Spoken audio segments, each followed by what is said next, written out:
Los temas que vamos a conocer en este curso son Introducción a la autopsia psicológica. ¿Qué es la autopsia psicológica? ¿Cuáles son las aplicaciones de la autopsia psicológica? ¿Dónde nace la autopsia psicológica? ¿Cómo es la técnica forense de la autopsia psicológica? ¿Cuáles son los principales objetivos y funciones de la autopsia psicológica? ¿Cómo realizar una autopsia psicológica?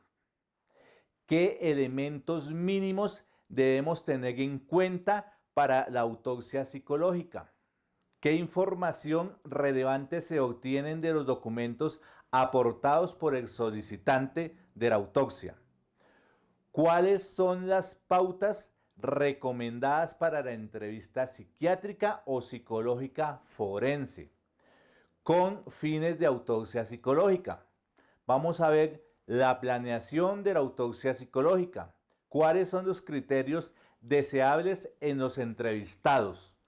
¿Cómo es la entrevista semiestructurada y su ejecución? ¿Cómo se realizan los análisis y las conclusiones en las pericias psiquiátricas o psicológicas forenses? Mediante la técnica de la autopsia psicológica. ¿Qué elementos deben ser incluidos en la conclusión? ¿Qué otros elementos debemos tener en cuenta para que los elementos sean acordes a una buena autopsia psicológica? ¿Qué debemos observar desde la victimología para la autopsia psicológica? ¿Quiénes participan en una autopsia psicológica?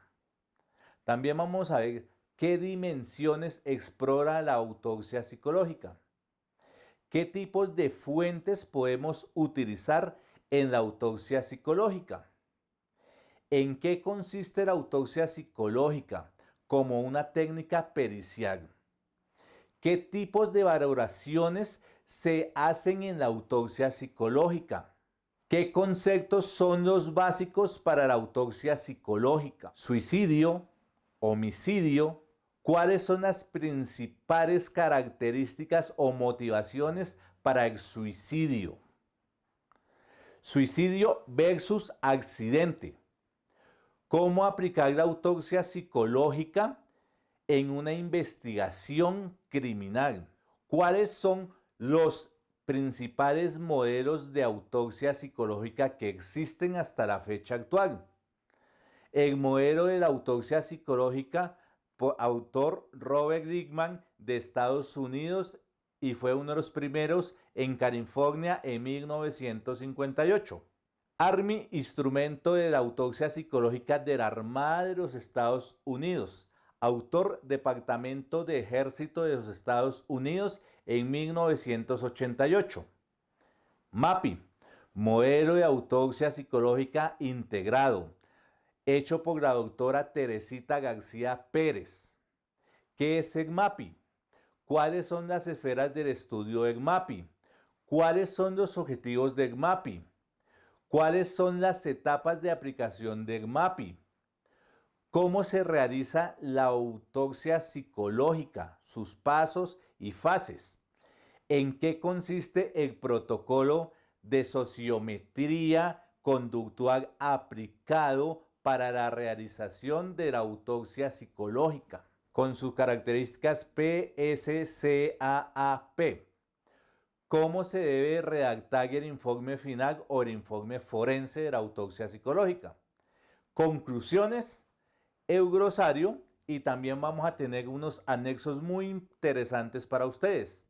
El primer anexo es la autopsia psicológica, el protocolo integrado para la investigación criminal, MAPI-criminal. El segundo anexo es la evaluación psicológica.